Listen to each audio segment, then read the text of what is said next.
Welcome to Founders Feature, a podcast powered by Closers.io, where we dive into the journeys of innovative entrepreneurs and explore the road ahead for them and their companies. I'm your host, Zach Young, and in each episode, we uncover the stories behind impactful ventures, the challenges faced along the way, and the strategies driving their future growth.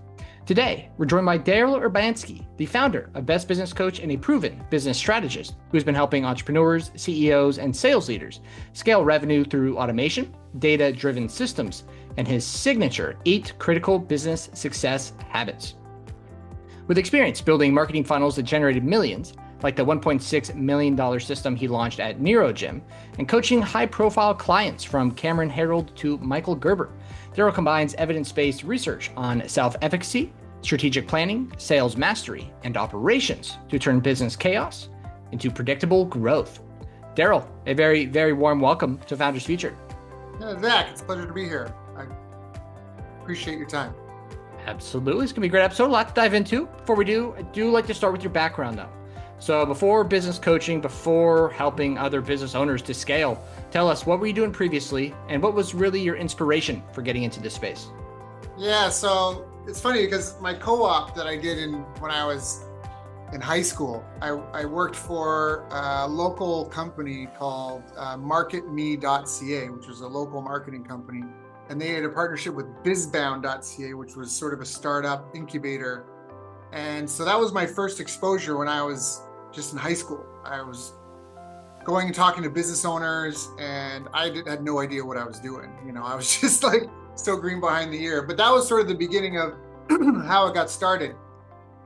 One of the things that made me want to be an entrepreneur, I think, was I had a job. This is after that. I was working at a call center. We were selling tickets to the circus to raise money for this police foundation, like injured police officers or something. And I remember that I showed up to work one day to find out that I was just going to have to turn around and go back home, that they were closing up shop, that we hadn't hit our numbers and they were closing down the office. And I felt like I was the last one to find out. And at that point, I was so infuriated. I never wanted to be the last. I never wanted to be in my mind, the image was a river and everybody's pissing in the river and dumping stuff in the river. And you're at the bottom, like getting some water, you know? And I was like, I want to be at the spring, at the source where it's coming out of the mountain. And that's where I kind of decided I never wanted to be the last one to find out about things. And that was a pivotal moment for me there. In terms of when I got into helping entrepreneurs, I'd been in Japan for 3 years, taught English for the first year exclusively. And then after I got into coaching and consulting, it was sort of like team building stuff and personal development stuff. I worked with it was 7 Seas Consulting, and they were certified. Well, we were certified in a lot of different things like Mind Gym out of the UK. We did all sorts of crazy stuff. And when I came back to Canada, I started a martial arts school, and I managed to grow it to 6 figures in the about first year. And then I automated everything I could automate and built a team the second year. And the third year, I was looking for other things to do in the downtimes because it's a seasonal town, student university town. And I'd been helping some of my friends with their businesses because they'd seen what I was doing. Darrell, what's going on? You know, what are you doing? And so I helped one friend. She had a flower shop. Another friend was a mechanic. And one friend of mine, he was running a satellite office in Kingston, Ontario for a company out of Ottawa. It was called Ottawa Kiosk. He was running Kingston Kiosk. It was just like an expansion of it. And then one day I'm about to go to Japan. I sold this thing called traveltrainjapan.com. It was like high ticket tourism. So in the summer when all the university students went home, I sold high ticket travel package, you could say, to go back to Japan and do sort of my favorite things from the 3 years I lived there. We were going to meet Hickson Gracie and either compete or volunteer at his annual tournament there, climb Mount Fuji, all this sort of stuff. And 2 days before I left, Corey calls me, my buddy that was running the satellite office, going, Darrell, I've been promoted to CEO. I'm moving to Ottawa. And I said, Corey, that's great. Congrats. He goes, no, you don't understand.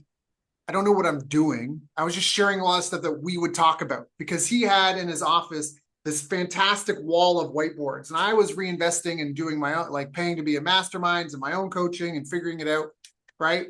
And I would come back and we'd meet up, locking up the martial arts. I'd be locking up, he'd be locking up. We'd decide to go into his office and smoke a joint and I'd be sharing like all this stuff on the whiteboard and talking to him. And I was like that meme, like the guy with all the like the conspiracy theory thing with the pins, that was me. Like I'd be like, Corey, so all right, I was just in Phoenix and there was 30 entrepreneurs and then I was going in. He's like, Darrell, I have no idea what I'm doing. I was just sharing the stuff that we would talk about in some of the strategies. I need you to be there as my advisor. I'm going to pay you $2,500 a month. You just got to have a call with me every week, and I need you to be there for the listening on the board meetings. And I said, Corey, I'm leaving for a month and 2 days. Let's talk when I come back. So on the flight to Japan, I was thinking about what did I love most about running the martial arts school, and it was the testimonials. It was the changes in people's lives. There was a father who had a drinking problem, and he had gotten sober, and using the training as the reason why he couldn't drink. I can't show up there drunk. I don't want to let these guys down. We had guys that were going to go compete, and he was like one of like basically like the throw dummy, but he's like, I got to be there. His reason to show up, and he's like, my kids are proud of me. My wife's proud of me. There was a girl that some guy was getting funny with her at the nightclub, and she like threw him. Like there was real amazing impact on people's lives. And I realized that Corey's company had 1,000 B2B clients. And I realized that every business represented a couple of hundred, if not a few thousand businesses. So by helping Corey, I could have an exponential impact on the world, right? Between staff, vendors, customers. And that was sort of why I decided, okay, maybe I want to pivot this way. I mean, the income was nice too. How many, I'd have to sell 10 students to get one Corey, but it was really about that. It was, I could have a bigger impact on the world. Yeah, I love it. Very organic way of coming through it. They essentially wanted you to be the CEO, right? But sort of. Well, Corey's great. I don't want to take anything away from Corey, but that is what he said. Love it. So. Love it. So I'm sure the business to coaching has gone through a few different iterations throughout the years.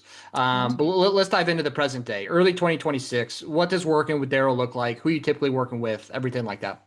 Yeah, well, we basically build businesses that work without heroics. So we typically diagnose where growth leaks, and we install the systems that compound to try to reduce dependency on the founder. Where I perform the worst is with people that are just getting going. So what I mean is that if you're still trying to get a steady 20 sales or whatever, depending on your business, right? If you're still trying to just prove message market fit, I'm not your guy. But if you're running, if you've got operational income and you're trying to figure out how do I remove myself from being the bottleneck of everything, or how do I scale this, then I'm definitely your guy, because that's a big part of what we focus on.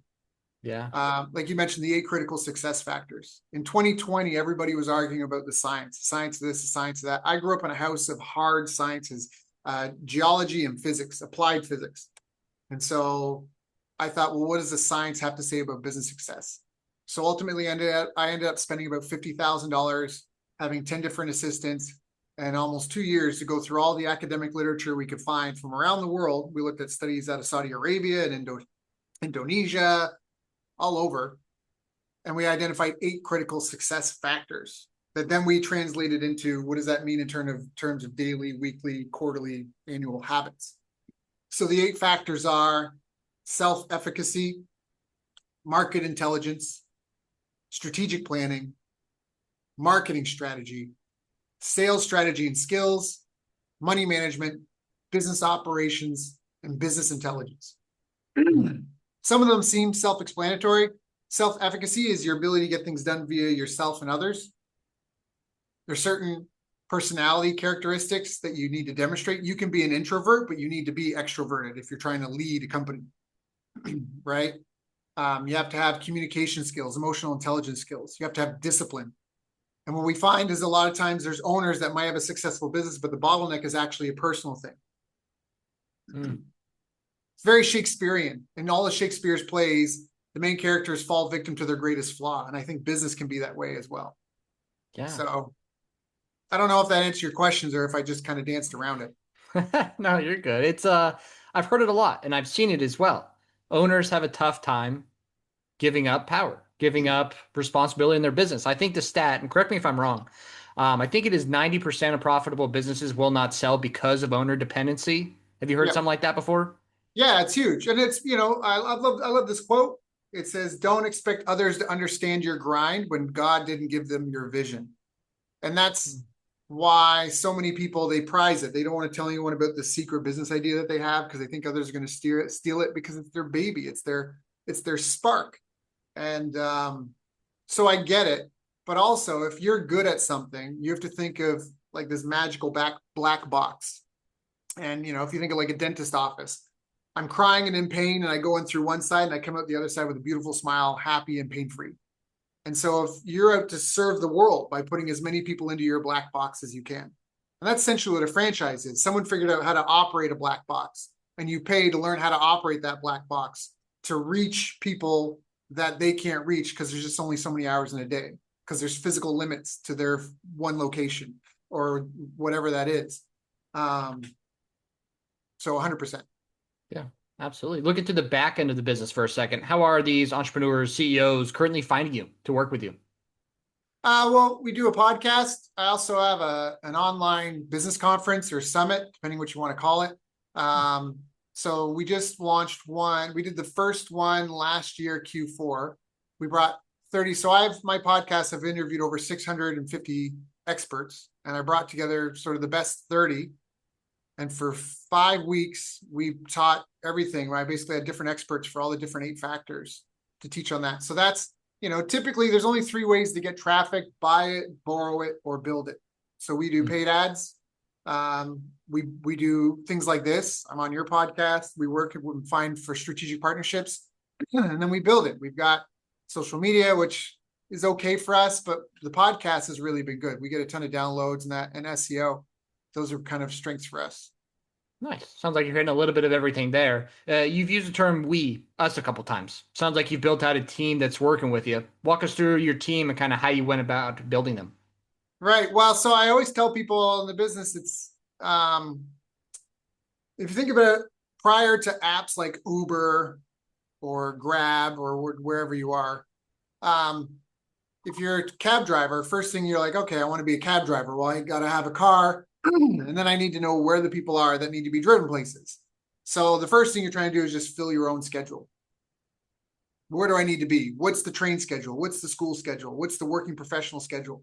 Where should I be hanging out at what time of day? The nightclub kind of rhythm. Where do I need to hang out at what time of day to have somebody go, hey, and I pick them up? And now you figure it out and you kind of know the lay of the land and where your odds are best, where you should be at what times a day. But you're so busy driving all the time, you can't really grow the business. So now what you need to do is you need to hire someone and have them drive it. You're going to take a hit in income because you're not going to be driving as much. You're going to have to pay them something. But now what that does is that frees you up to get another car going. And now you can have 2 cars on the road and you grow it that way. So we use a combination, obviously, of teams and software systems. I've really been beating the drum of software and robots to deliver my services the last few years. So we've recently been hiring developers in that to try to build more tools, especially with the advent of AI. I find that AI is really overhyped. It's don't get me wrong, it's very powerful. But in a lot of cases, I think that, and maybe I'm just far from the source, but it's still just a tool. At the end of the day, it's a tool and it needs human supervision. Yeah, I hear that a lot and I agree. It's a tool. It needs the carpenter to use it, and it can be a very powerful tool. Right, but I don't think it'll replace people and thinking and creativity that humans have. Not yet, at least. I hope I'm well dead before before. But even then, it doesn't have a soul. It doesn't have. People talk about AGI, like until it has its own derived purpose. Like you have kids, I have kids. Kids are born and they naturally want to go and do stuff and do things. I just don't see the machine doing that. Yeah. Like it's like saying the bus is going to pick its own destination. Like I have a car, I have a Tesla, and it can drive itself, but it has no reason to go anywhere. So it can do these things. I can tell it to do something and it'll drive in circles forever, but it's not going to come up with its own destination and curiosity and go, I wonder what it's like to go through the Grand Canyon and just like do that for the sake of experience. So yeah. It's a good tool. It's a good tool. We're just a few days into 2026. So I'm curious, are there any goals you've set for yourself in the business you're looking to achieve this year? Well, right now it's really about signal to noise. So, I mean, I can talk about hard numbers, but at this point, I mean, there's business goals and life goals. So I want to help probably 30 to 50 more people. And my wife and I, we've already, with family. So during COVID, twice I got caught in condos where I hadn't done anything, but somebody else did. And then the governments or powers who be decided that we shouldn't be allowed to step outside our doors for an extended period of time. So after that, we were like, fuck that. Never living in an apartment or a condo again. We want land and houses and a big fence where I can get some big mean dogs and have some guns until you get off my property, and I can go outside as much as I want. So with family, we have some acreage, and we built sort of a family house. Kind of everyone came together, paid for about half of it. We built a 6-bedroom, 4-bath house on this farm lot. We've got 750 dragon fruits. I got about 500 eggplants, about 500 peanut plants, probably about 1,000 of each because I'm row cropping with the dragon fruit. And my father-in-law, he's been a farmer his whole life, but he's always done like 30, 90-day rotational stuff. I think he got inspired because the dragon fruit I planted, they'll produce food for 40 years. So he went and planted 150 banana trees, 150 papaya trees, 100 calamansi trees. And then we got 8 pigs, and I think we got 8 chickens. Collectively, we got about 100 goats, 100 pigs, 100 chickens. Yeah. So we want to do another one of those, but up in the mountains for my Canadian family to come. And so the goal is to have my team do more while I focus more on partnerships and finding those 30 plus people to help. And then aside from that, we're looking at some franchises that align with our values. So we're looking at some F&B, food and beverage franchises that we want to open up, and some multifamily properties just to diversify, and then get another lot going. That's sort of the goal this year. The goal this year will have been a successful year if I get at least 30 more people to help, and if I've got at least one F&B franchise, a multifamily, and we're started on the second farm homestead. Love it. Farmer Darrell. I wouldn't have guessed Dragon Fruit Darrell. I've been telling my friends, Dragon Fruit Darrell. One Saturday, Sundays, I'm out in the fields. I love it. I love it. Darrell, where can the listeners find you? Where can they connect with you online? You can just Google Darrell Urbanski. There's not a lot of Darrell Urbanskis out there. We're on all the social media. You can go to bestbusinesscoach.ca. You can go to darrellurbanski.com. But ultimately, it depends on what you're trying to achieve. As I said before, if you're just getting going, you just need to go make a list of your dream 100 ideal clients, talk to them, try to, see if they'll let you help them for any amount, whether it's free or paid. And then once you got that figured out and you can do that sort of consistently, get clients, then maybe it's the time to come talk to me, go, hey, I need help building the team, or I've got a team and I need to help to systemize things, stop being a bottleneck. And scale. Love it. Darrell, pleasure having you on. Thank you so much for your time. Thank you, Zach. Absolutely. And that will wrap up another inspiring episode of Founders Future. To our listeners, if you enjoyed this episode, make sure to go and connect with Farmer Darrell on all of his social media and website. All of those links will be in the show notes and description down below. And if you are a business owner, specifically a coach, consultant, or agency owner, and you're looking to scale your business, and you really want to enhance your sales and marketing efforts, visit closers.io to hop on a call with our team and discover how we went from 0 to 30 million per year in less than 3 years. Until then, keep on climbing.